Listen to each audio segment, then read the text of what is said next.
Washoe County Library System welcomes you to our monthly series from the Nevada Historical Society, presents High Noon with Neil Cobb. This afternoon's topic is about the history of the Historical Society presented by Dennis Little. My name is Samantha, and I'm so happy to be here with you today.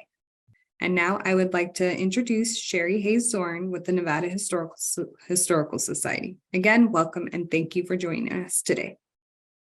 Thank you, Samantha. And as always, thank you to the Washoe County Library System for helping us make this event virtual and helping be able to record great programming and allowing people to be able to view it at any time. So we really appreciate their support. But I'm so happy everyone is here today. We apologize. We're having a few little glitches behind the scenes, but that was all taken care of. And as always, the Washoe County Library is awesome in helping us out. But I just want to say thank you, everyone. And we have great programming through the rest of the year that's on the website. So please check that out. I'd love to introduce Neil Cobb, our host for High Noon. And he's been a longtime supporter here at the Nevada Historical Society. And we so appreciate his passion for history and helping get the word out about what we do. So without further ado, let me introduce Neil Cobb. Hey, Neil. Hi, Sharon. Thanks for the intro. Today's speaker, Dennis Robert Little, locally known as Dennis the Museum. I had to read that twice. I thought for sure it was Dennis the Menace, but no, it's Dennis the Museum. Is a longtime resident of Douglas County, Nevada, with a passion for history. He's actively involved with the Douglas County Historical Society, where he oversees the operation of two museums, the Carson Valley Museum and Cultural Center in Gardnerville and the Courthouse Museum in Genoa. In addition to his work with the Historical Society, he's involved with E. Campus Vitus and their obsession with preservation of lesser known, often more colorful elements of days gone by that other scholars might not tackle. Prior to coming to live full-time in Nevada in 1976, Dennis resided in Amador County, California, where he worked with various engineering firms specializing in mining. It was during this time that his interest began to gravitate away from the allure of gold and more towards the rich and fascinating history associated with the mines where he was assigned. Dennis is an avid four-wheel drive enthusiast and backcountry hiker. He's the first to admit he's easily distracted when he sees a pile of rocks and a scattering of old iron artifacts on the ground. Please, at this time, welcome our speaker, Dennis Little. Well, thank you, Neil. I'm glad I did all those wonderful things, and thank you for reminding me of them. First and foremost, I'm so pleased to be here today. Being a historical society, I always cringe when I'm asked to participate in high tech. I'm still going through this newfangled online universe communication network, but I console myself as I sort of envision my grandmother probably said the same thing when telephones were introduced into the family home. I'm going to begin, hopefully, with a slide presentation, and all our panelists and hosts can jump in and say, no, not those slides. Hopefully everybody is seeing the Douglas County Historical Society's official logo where Nevada was born. As Neil mentioned, I operate two museums. I operate the Carson Valley Museum and Cultural Center, and I emphasize Cultural Center. Whoever set us up had great wisdom in adding that. And I also operate the Courthouse Museum in Genoa. And let's see what I need to do to start the slides progressing, then I think it'll go automatic. This is the Courthouse Museum in Genoa. I hope most of you have been down there at least once, enjoyed a libation at the oldest bar in Nevada. We're located right across the street from Mormon Station, and we bill ourselves collectively, all of the museums in Douglas County, as the heart of history. As across the street is the Mormon Station, which represents the early immigrants coming into the valley, and they also have a nice presentation of artifacts representing the Washoe tribe, our original inhabitants. Same with the moving across the street to the Courthouse Museum, that we represent the early pioneer towns, that we start the touch of the brick and mortar when permanent settlements started to get going. We also have the Dangberg Home Ranch, which is a wonderful place to explore the agricultural and ranching heritage. And then we conclude with our 4 museums in the valley with what is now the Carson Valley Museum and Cultural Center. That was digging through our archives, and I believe this is the oldest known picture. This is the January 1916 picture of the Douglas County High School.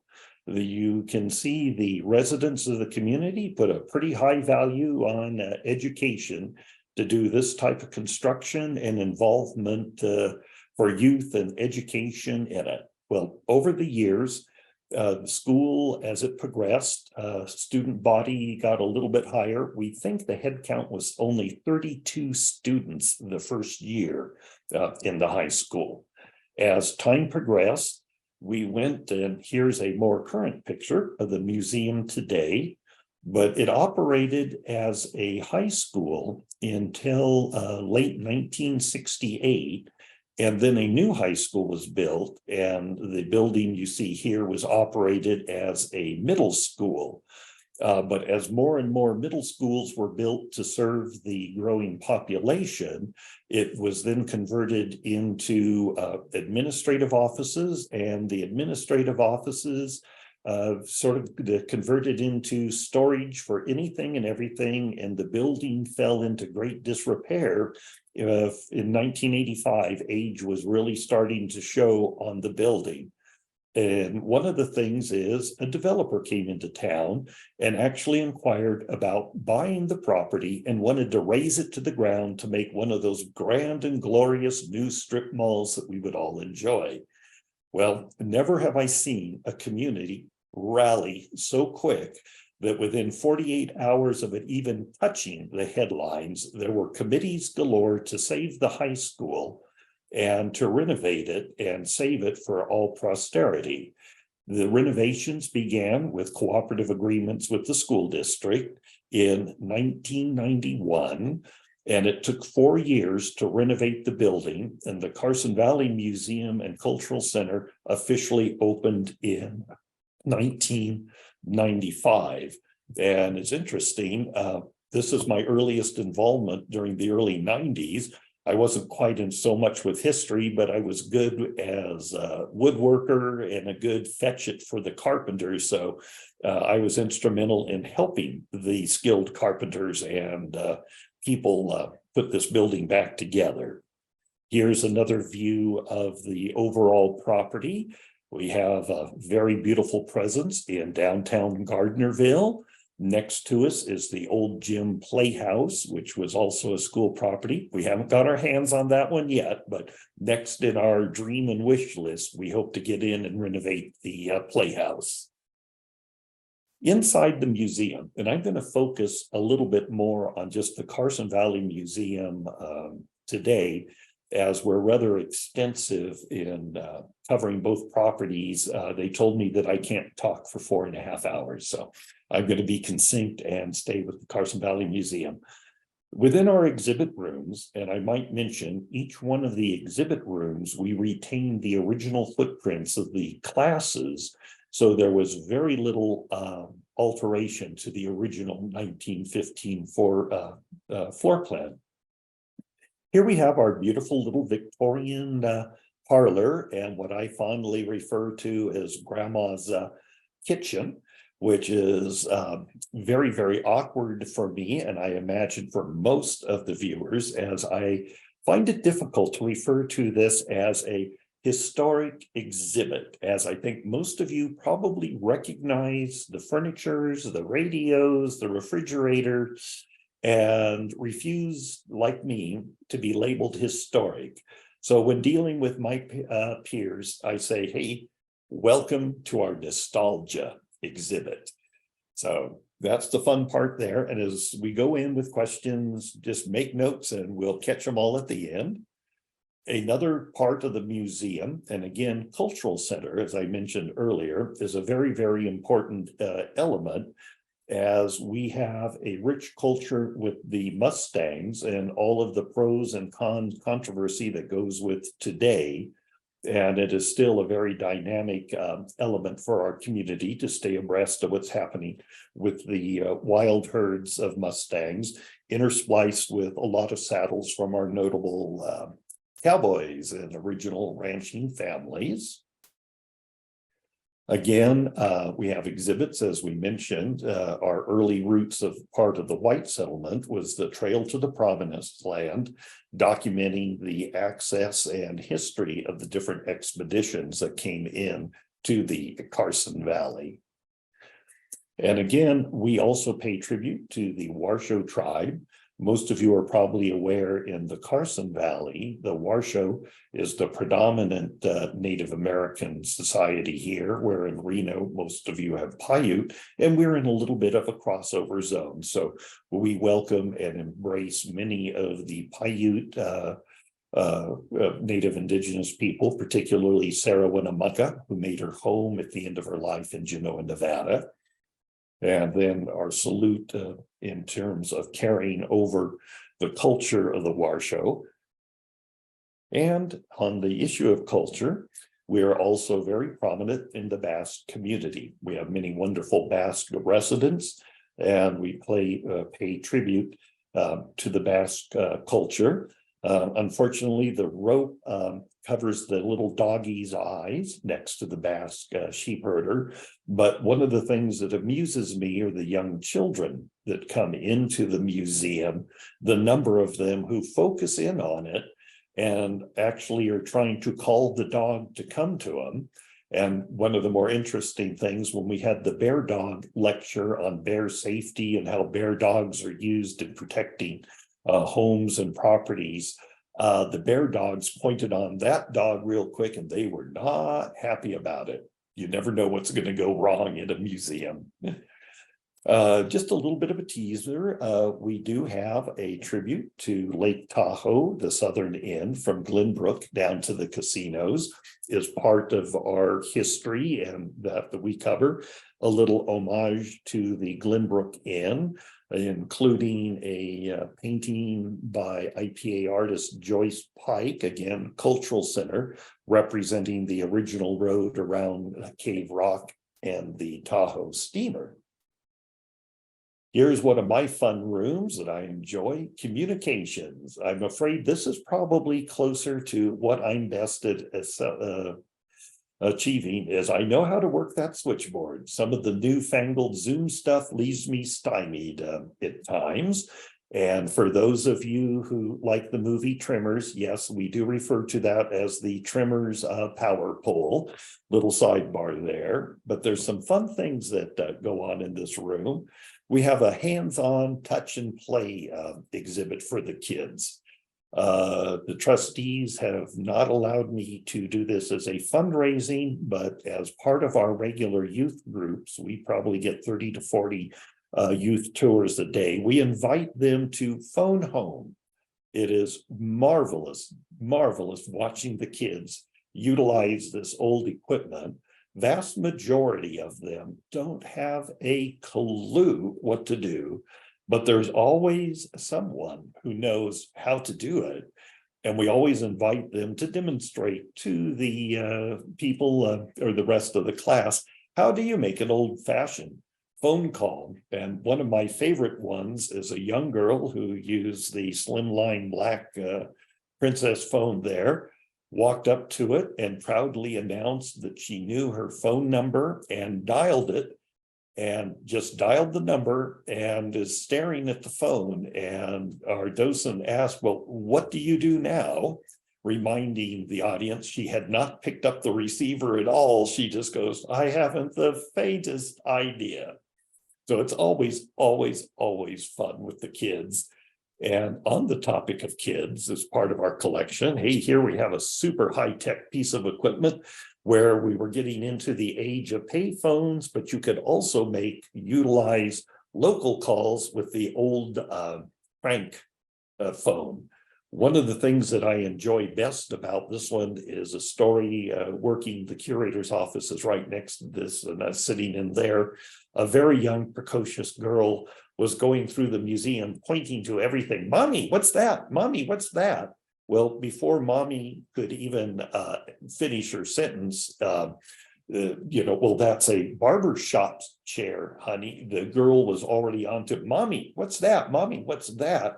When she got to the phone and pointed, mommy, what's that? Mommy just said, it's a telephone.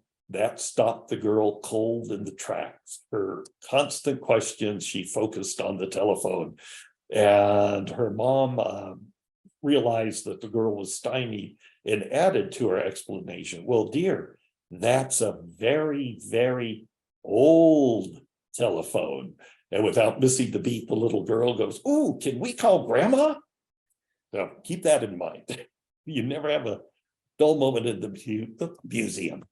We also have a collection to the early medical pioneers, Dr. Eliza Cook, one of our first female doctors in Nevada and one of our first practitioners in the Douglas County area.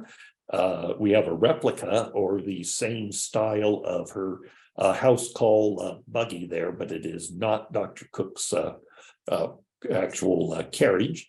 But the kids have a lot of fun looking at the old medicine equipment, wheelchairs, and one of the things, the hypodermic needles in that case scare even me. Throughout the museum, we have homage to the histories of the different towns, just nice following timelines from Gardnerville and to Minden on the following wall, where you can get caught up and see many of the old buildings, many of which fortunately are still standing. Sadly, a lot of them are, of course, no longer with us, like every community. This is our interior salute to agriculture. Douglas County was primary an agricultural community, while Virginia City had the gold and silver. Lake Tahoe had the timber. Everybody else around us had something, but we had something that was probably, and I tell the kids, more important than all. We had the food. We had beef, we had eggs, we had milk, we had wheat and flour. So we were the local breadbasket in the early years. And it plays prominently in all of our exhibits. I'm very, very happy to say that in 2018, the Edwin L. Wiegand Trust, and most of you from Reno recognize that name, very prominent, as you will see their name on so many magazines, or not magazines, but museums, art centers, libraries, approached us and said, we would like to help you expand on the agricultural heritage. And through a very, very generous donation through the Edwin L. Wiegand Trust, we were able to create a ranching and agricultural heritage exhibit. This is the rear exit and service entrance into the exhibit. But inside, we have a collection of many of the agricultural tools and implements of the trade, including we've created a little M&E shed, which is filled with more fun things, more reflecting on the dairy industry and poultry industry of the community.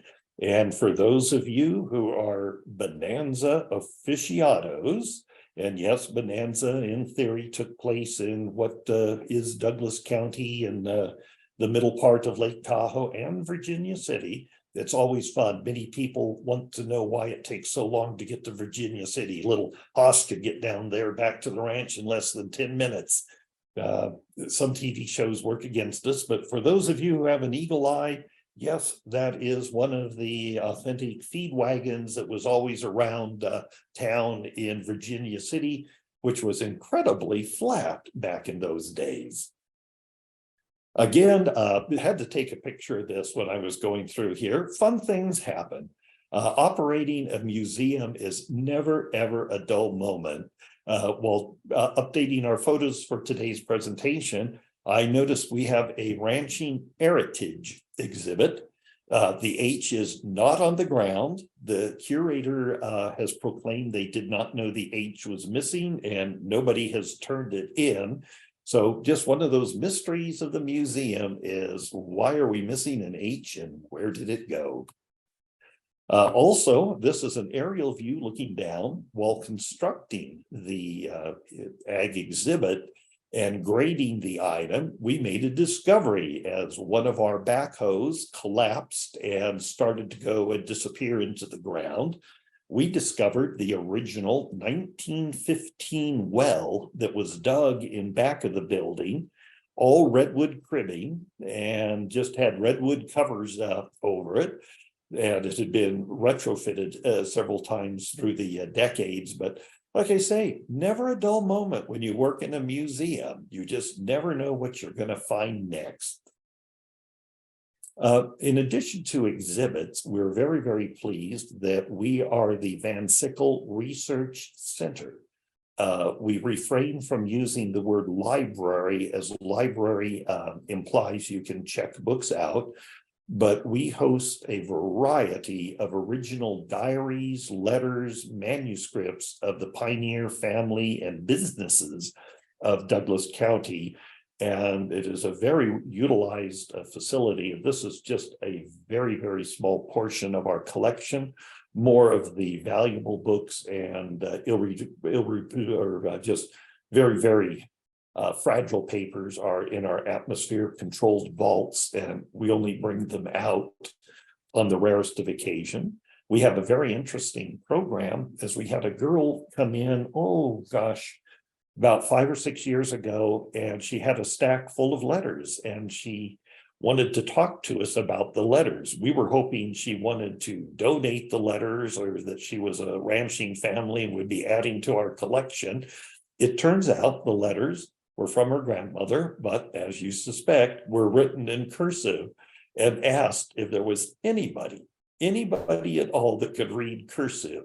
So we had a fun afternoon reading letters to her about stories and items from her grandmother. It still flabbergasts me that that's a lost art, but it did give way to a program. We have volunteers, and most of them are retired professional secretaries, where one person will read and the other will transcribe and type the letters up into our database. So we're slowly moving the letters into a better digital searchable base. So like I say, a lot of fun things going on at the museum.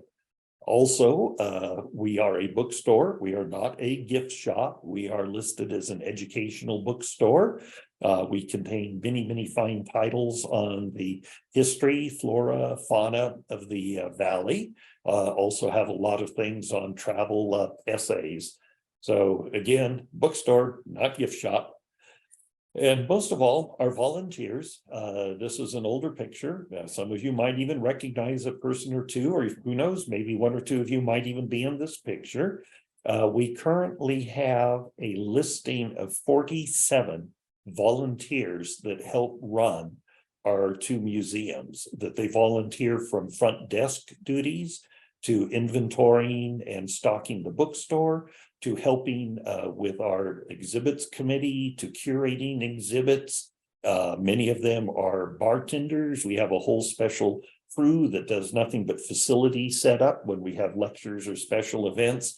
Our volunteers are our lifeblood. We only have 2 part-time positions paid to operate our museums, and our wonderful world of volunteers is really what keeps us alive. We have a lot of fun events. We host annually Art and Wine on the Green. Funding museums is a full lecture in itself. as if it weren't for our volunteers, we would not be able to even begin to afford to open our doors. But again, when it comes down to paying the electric bills, the heating bills, cooling, water, sewer, all of the fun little elements of life, for about a 35,000 square foot of exhibit space, it becomes rather extensive there. One of our programs we offer annually, except I have to correct myself, not this year. We offer barn tours, the barns of Douglas County. This is the Henningsen barn in Gardnerville. It's becoming more and more difficult as more and more weddings, family reunions, anniversary parties are renting out the barns. The agricultural committee or community has sent it over into a more of a commercial revenue for them. So trying to align 5 barns available on the same Saturday becomes a little bit problematic. And this year, with the wetter winter, agriculture is a little bit delayed. And so all their equipment is still in the barn, and we haven't got into the fields yet to begin planting and turning, as most of our fields down here are still underwater. Another program, again, part of the cultural center that I like sharing with everybody, we host a bed turning. It sounds a little bit risque, and of course that's half the fun. I hope most of you are aware of what is a bed turning. For those not in the know, the local Carson Valley Quilt Guild puts a stack of approximately 20 to 25 quilts on a bed that are standing behind the 2 women holding the quilt. And they begin a fashion show of quilts where they will pick up the first quilt and the narrator will talk about its style, its structure, its provenance, who owned it, the techniques of the stitching and variety. And it's a very popular program. I never knew there were so many types of quilts. Also, we're going to jump back a little bit over to Genoa. This slide I see is got in there.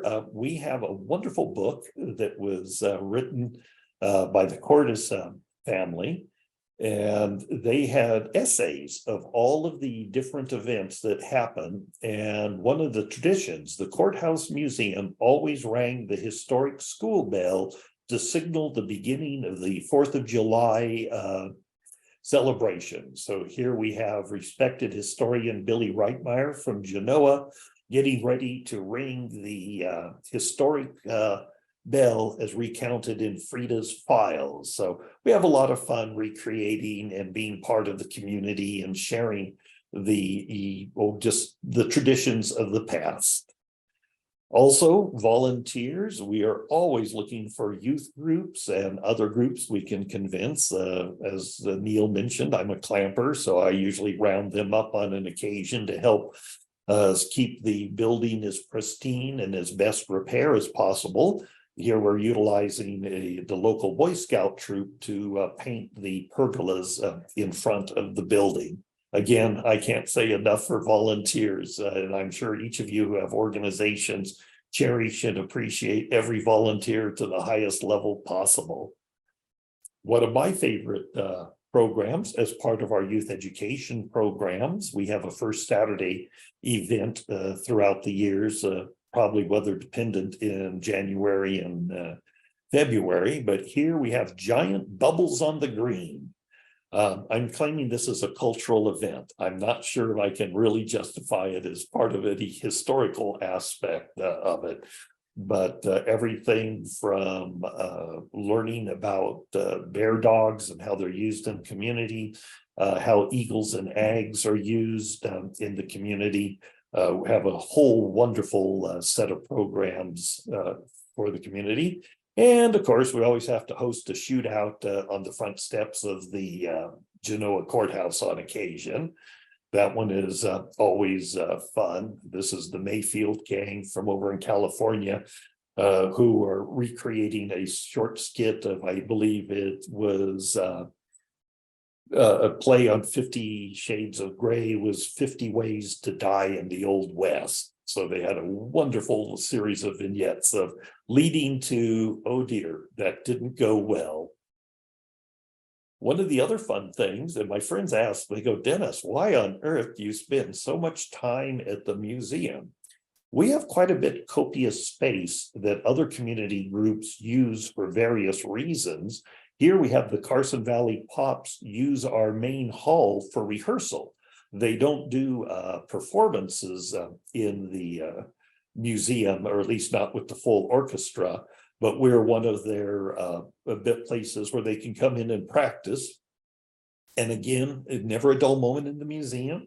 We learned real quick that the drums and the some of the heavier bass instruments, and especially the person with the tuba, if they hit a good blast, it sets off all of our motion detectors and vibration alarms in our exhibit. So we learned in a hurry as operating the museum is to turn off the vibration, broken glass sensor alarms during practice sessions.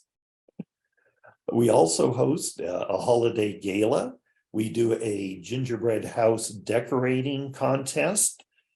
We have people who defy logic that they are so beautiful in it that it exceeds anything I've seen on cooking shows or on the cover of cooking magazines in terms of their rendering and impression of gingerbread houses.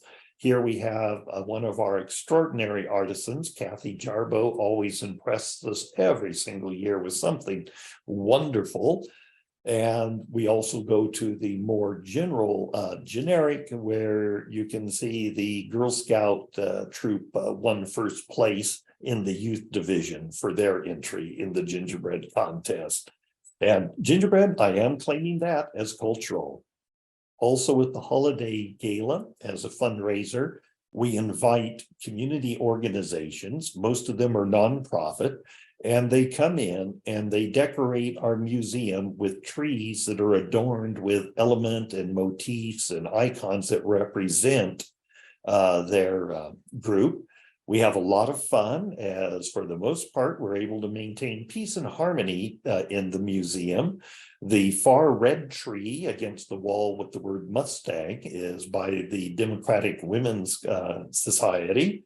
The blue tree on the in parallel line is the we have the Republican and we have the Democratic in the blue, and in the middle we have DAR, the Daughters of American Revolution Fremont chapter, keeping peace with the earlier politicians of days gone by. But it's truly fun. It's just a veritable Winterland. We have the lights on for that, but turn the lights off and you're transported to a magical place. Also in our programs, we do History Comes Alive. It is our version of what many communities do as ghost walks or cemetery tours, but our staff dresses as pioneers and people of history that are interred at the different, what to say, how many at the cemeteries, and they represent the people, and they do a Chautauqua performance of that person on their history. And again, we call that History Comes Alive. This year it will be at the Garden Cemetery in Gardnerville. This is at the Genoa Cemetery. And we also have a few other cemeteries that we rotate through. Also, melodramas. We always have fun, a little tongue-in-cheek. They probably are historical only in they name a few places of it. This is from the lynching of a Lucky Bill. And of course, it's very interesting. Lucky Bill, Bill Thornton was one of our colorful characters, and he was known as Lucky Bill, but it sure begs the question, if he was Lucky Bill, why did he get lynched? A whole fun story in itself. We also host art shows. This is a picture from last year's Sierra Nevada Invitational. We have probably 4 shows a year. These are all fundraising, as the museum does receive a percentage of the commission. The Sierra Nevada Invitational is the broadest show, where it's limited to 10 noted artists of Western style, including bronzes. held at the museum for one weekend only. We also host art shows by the art community, be it the Carson Valley Art Center or East Fork Gallery, or if it's just a private artist in itself. But again, this is part of our behind the scenes fundraising at the museum. Here's a fun little project. You never know what you're going to be approached with. There's a time capsule there. In 2019, our Douglas County Leadership of Nevada program needed to do a project, and they wanted to do a time capsule. So with great fanfare, they have collected items representing the culture, the history, schools, and each participating ranch and business sealed their package and put it in the barrel, and it's not set to be open until Nevada Day, 50 years from 2019. I don't have my calculator with me. My math skills have gone with my mind over the years. Also, we have a series of lectures. We have a Thursday heritage lecture once a month. We have speakers from all across the platform, usually speaking around historical elements from Alpine County, which hosts the other Sutro Tunnel, and the Sutro Tunnel people themselves, Dayton Valley, lectures from all broad topics, even lectures on the geologic history of our area. Again, as part of our programs, we have a Women in History program where we salute women who've made a significance. I forget the year of this particular picture, but the salute were suffragettes of Nevada who made a difference in their efforts in lobbying Nevada government to get the women the right to vote. Always fun. Here is a program that I can't say enough about. In addition to the Van Sickle Research, we have an entire education division of the museum, and we host an annual Young Chautauqua program. I'm again confident most of the audience knows about Chautauqua, and it's becoming more and more popular. You see them advertised in Virginia City, Dangberg Home Ranch, and even I've seen many at the Reno museums and property. We are especially pleased as we do a young Chautauqua, where we take kids from our community, where they learn how to portray a person of history. They learn public speaking. That's part of my forte. I am just amazed that you take these young, shy kids, and by the end of the program are able to walk into an auditorium and control the crowd. So I'm very, very pleased with the education division. Here's just another picture of one of our Chautauquas over the years. It's a fantastic program, and if you're ever down this way, I certainly hope that you'll stop in and watch the kids perform. Here are some of our adult educators. They are also all professional Chautauquans, and they come and inspire the kids and perform their character so they understand a little bit better about where they're going with their performance. We also have a youth outreach program where part of our committees raise funds and try to fill in gaps in schools.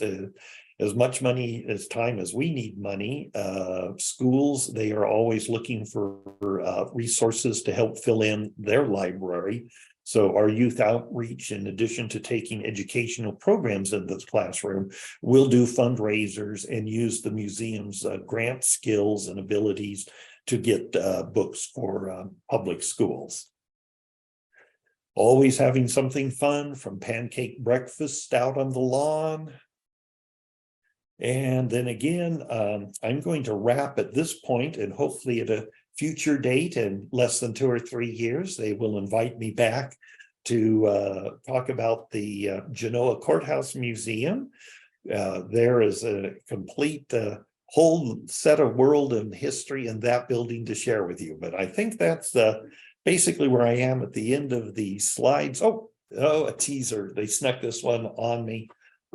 We are doing extensive remodeling and re-exhibiting in it the Historical Society owns approximately 1/3 of the known public Hansmeier Castle collection.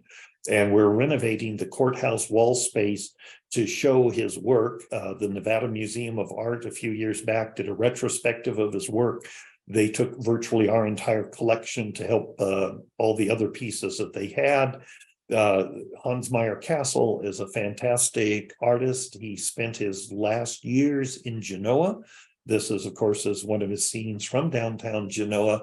And please watch for advertisements, as we will be doing a formal exhibit opening in the next couple of weeks there.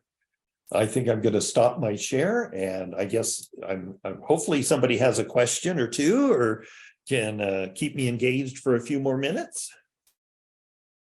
Well, Dennis, that was a wonderful program, and being able to share about all the wonderful things that your museum has. And I knew you guys were always busy, and but being able to see the amazing pictures and the projects that you guys work on. So I have a question. How long has your youth program have you guys been working towards that, to work with the schools and try to earn money? That was in 2010. So Okay. that was when we started our youth development. I might mention the way we are structured. The museum, the society, is run by a board of 11 trustees. And the 11 trustees oversee 8 standing committees. And each standing committee is charged with a special element of work, be it grounds, building and grounds, be it the bookstore, be it our collections. I mean, you could do a whole program on just curating artifacts. And what does it take if somebody comes in with something? Why do we want it? Do we want it? We get a lot of people who come in and go, but my grandmother, this Tupperware is like 30 years old. Don't you want grandma's Tupperware? It's like, politely, no, we do not. So that is a whole element. But again, we have 8 standing committees that help shore up, and the youth, or the education standing committee, is divided into adult, which does the heritage lecture, the history comes alive, and it oversees then our youth education, which has family day program on Saturdays, and then our young Chautauqua. And they also are always on the lookout to try to fill gaps in the school or any youth program that are there. And that's actually one of the interesting things. We've been very blessed by grants from the national humanities and from other government agencies. And part of that grant money is to ensure youth programs are open free, and that we basically share the wealth and try to get educational material of historic nature out into the hands of the public. Oh, that's amazing. Neil, you were going to say something? Yes, I wanted to comment on the museum in Genoa and the tour that we were taken on while we filmed for Old Tales of Nevada. And what we ran across was a very interesting grave, a very famous fellow. And there's been many, many stories, some of them where they've elaborated big time, but this was a real person that did real things. And I wondered if you might tell the audience about Snowshoe Thompson. Hey, there we go. I'm obligated to say Snowshoe Thompson 3 times, as in the intro. I'm part of Eclampus Vitus, and we are the Snowshoe Thompson chapter. I'm Julie. His great, yes, satisfactory. What say the brethren? His gravesite is in the Genoa Cemetery, and Snowshoe is one of the most interesting and colorful characters of our community, as he delivered the mail from Genoa over to Placerville, come rain or shine. The old thing, come rain, show, snow, whatever the postman's creed was. And in the winter months, he developed snowshoes in terms of actually cross-country skis, long poles that, taking from his heritage in Norway, he fashioned long poles and boards and trudged through the snow and made it to Placerville in record time. And he did a lot more than mail. He was probably just one of the most generous people you would ever find, as he would pick up supplies for people if he could carry them. He was well known for making special trips over where medicine was critically needed that was in Placerville, that he went over to got it and brought it back to Genoa. And what makes it all the more interesting is he has never been paid, though the government signed a contract with him. And the other thing that we try every 2 years, we failed once again with the Nevada legislature. One of these years we'll succeed in trying to get a letter of endorsement to the federals to get a Snowshoe Thompson postage stamp. I might also add another wonderful character of history in Genoa is Sarah Winnemucca. Her life and times, a Paiute woman who moved down and was living in the Washoe tribes, who married into a white community and white family. Her book is readily available on her biography, and I'd highly recommend, if anyone is even slightly interested, is to read the biography of Sarah Winnemucca in her own words. So I mean, we're blessed with a lot of fun characters. Most of the other characters is like, I don't think I can talk about them in public. Is there a program, since how long have you been, you said you have been involved over the years, but kind of taking the role of director, how long have you been doing that? And is there a special program that you kind of help create or are really proud about?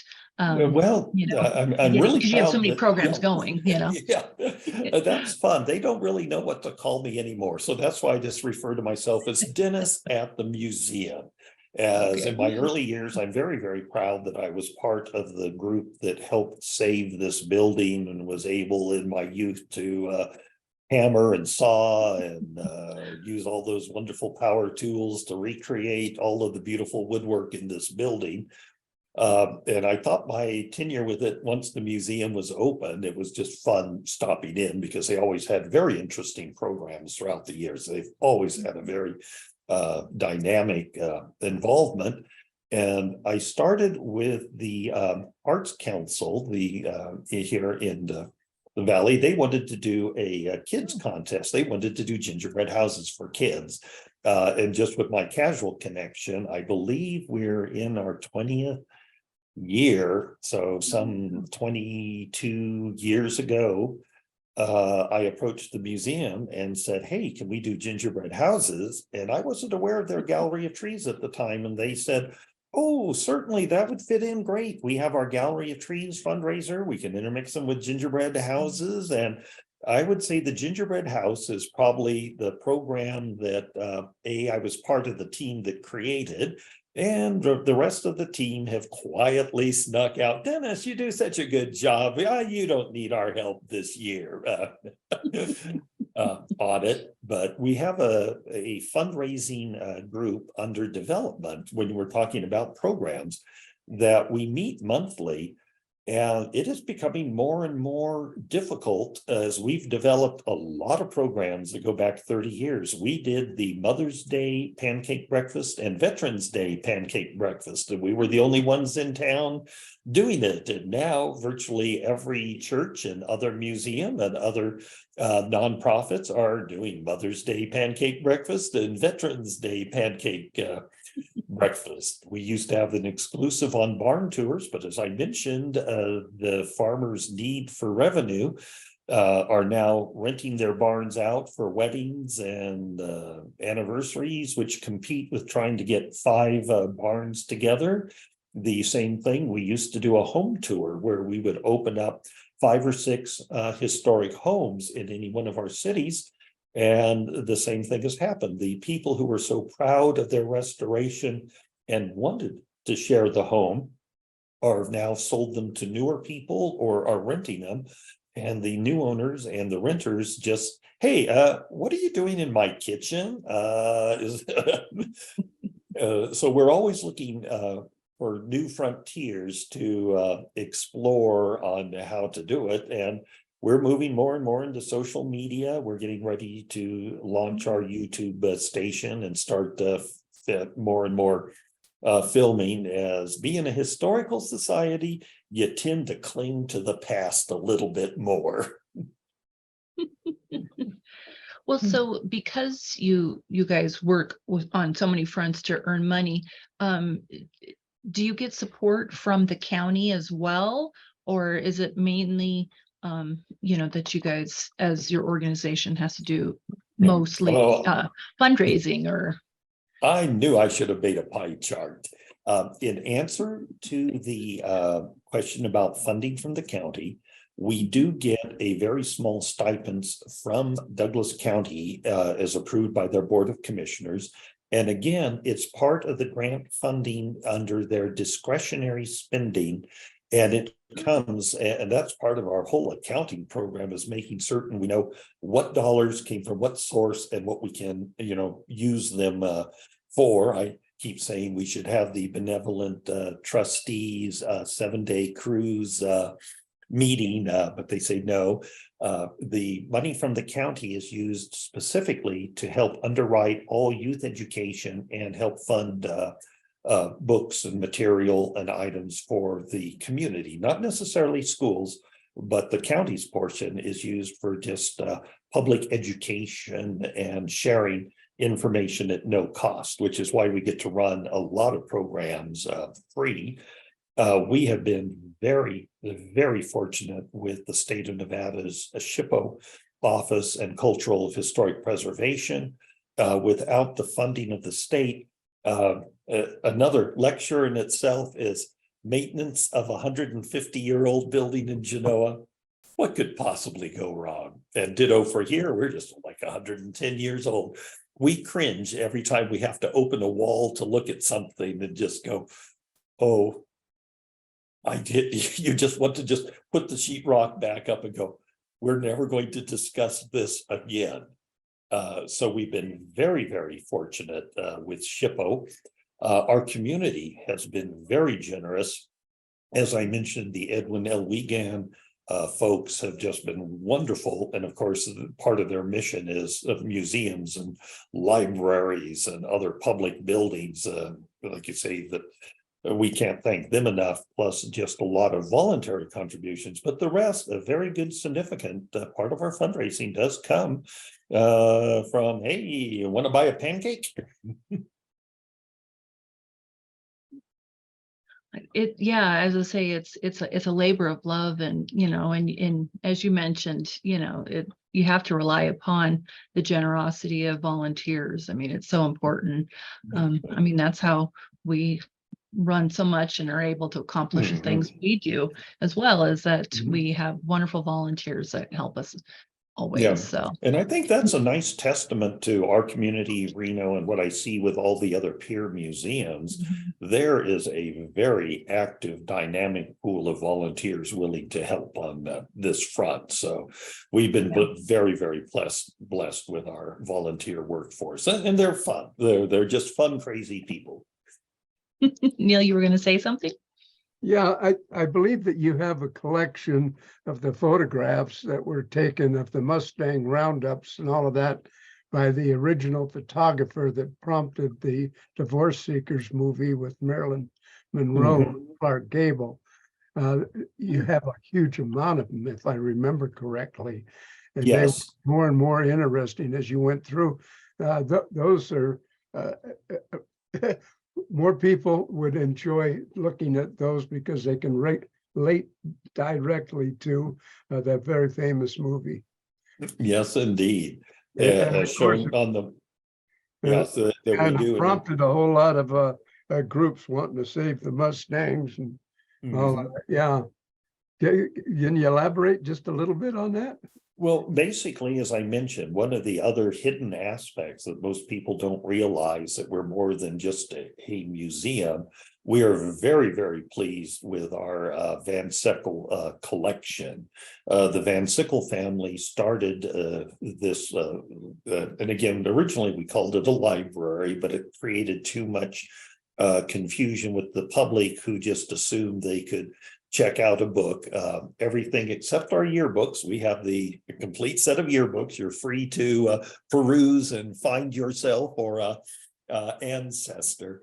Everything else is under lock and key, and we restrict access in sense of people who are professional historians or people who make a reservation and say, I think my grandmother lived in Genoa back in the 1920s, and I would really love to see if you have anything, in which case our education staff, our curator, and we also have several historic research assistants are delighted to help work with the people and also try to get them in contact with our local genealogical groups if they really want to get deeper. But as part of that collection in our exhibits, we have just boxes and boxes of letters and maps and photographs and just historical ephemera, posters, stamps. It's really, really fun. They don't let me get into the vaults too often. But we're always delighted to entertain research questions and get it scheduled into the work.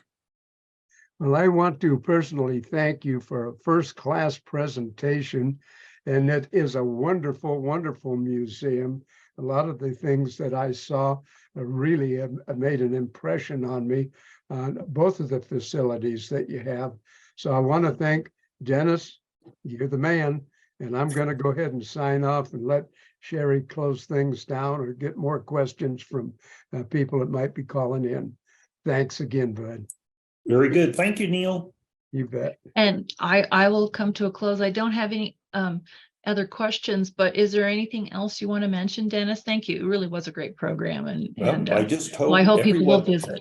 Yeah, I was going to say, I hope you visit us, but there are many, many wonderful museums. And we talk to people from Dayton who don't even realize they have the Dayton Valley Historical Society. So anyone interested in history, of course, come see me, Dennis at the museum, but explore your own community. I mean, every city from over in Yerington, Smith Valley, Alpine County, Woodford's, Markleeville, Reno, Sparks. There is a rich, rich history to explore. So it's like for everybody, get out there and check your local historical society. Definitely. And so many of the museums are part of the Nevada Museum Association, and they have a website. So it lists the museums across the state. And so that's a great resource if you're not aware of it. So I used to be on the board for many years. And so no, it's wonderful. So Yeah. we're very fortunate to have a lot of the communities have museums that help preserve Nevada's history. So, well, I want to thank you so much again, Dennis. And My pleasure. Thank you everybody for joining in today. So what I'll do is I'll pass it back to Samantha. And as always, thank you to the Washoe County Libraries. Thank you all for joining us today. Thank you, Sherry Hayes-Zorn and Neil Cobb and Dennis Little with the Nevada Historical Society, and Tim, our Washoe County Library System tech wizard, for making this event possible today. Thank you all. Until next time. Thank you. Bye. Bye-bye.